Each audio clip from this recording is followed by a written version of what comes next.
This video is a quick video if you're needing help with special right triangles.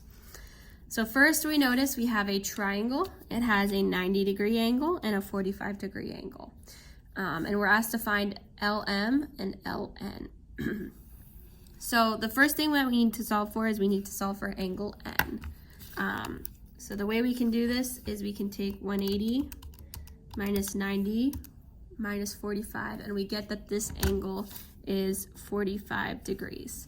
So here we have a 45, 45, 90 special right triangle.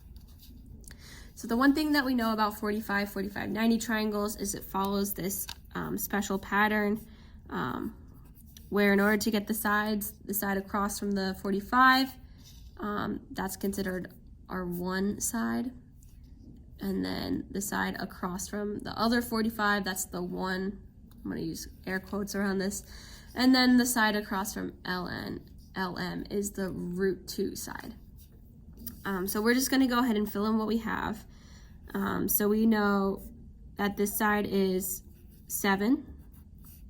Actually, I'm gonna take this 7. I'm gonna put it right here. For the 45, 45, it doesn't really matter where you put the first 45. And then I'm gonna call this side X, and I'm gonna call this side Y. So we're looking for X and Y. So the side across from angle N, that's our other 45, this is X. And then the side across from the 90, that's Y. So we have two variables that we're solving for, and we're gonna kind of set up two proportions. So the first is 1 over X equals 1 over 7. And this is just from my box that we did over here. So we're gonna cross multiply. So we get 7 equals X. So there we go. That's all we really had to do. The second proportion that we're gonna set up is 1 over 7 equals root 2 over Y. We cross multiply. Y equals 7 times the square root of 2. So you can leave it as 7 the square root of 2. This is often how you're gonna see it in answers. Otherwise, if it asks you for a decimal, you can just take 7 times the square root of 2 and we will get 9.899. So either one of those answers works.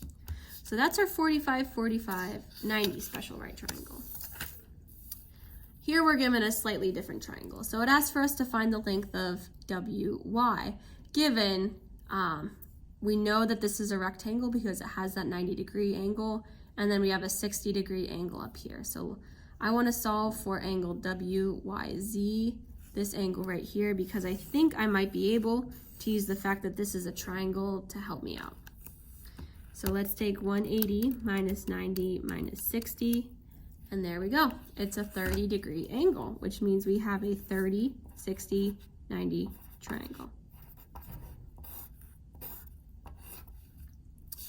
And the side across from my 30 is 1, the side across from my 60 is root 3, and the side across from my 90 is 2. And since we're only looking for WX, I'm just gonna put an X for for WY, I'm just gonna put an X there, and that's across from my 90, so I'm gonna write an X in here. The side across from my 60 is 6, so I'm going to put a 6 right here, and I don't need W or YZ, it's not asking me, so I'm just gonna leave this alone. I'm gonna kind of cross this out. I don't really want that column right now. So I'm gonna set up root 3 over 6 equals 2 over X. So we get root 3 times X equals 2 times 6, which is 12. And then to solve for X, we're going to divide both sides by the square root of 3. So X equals 12 divided by the square root of 3, and we're gonna make this into a decimal. So 6.928. And so that is the length of WY. And when you're looking at these charts, make sure you're grabbing them from your consolidation, and make sure you're using these proportions that we're setting up right here to kind of help you solve these problems.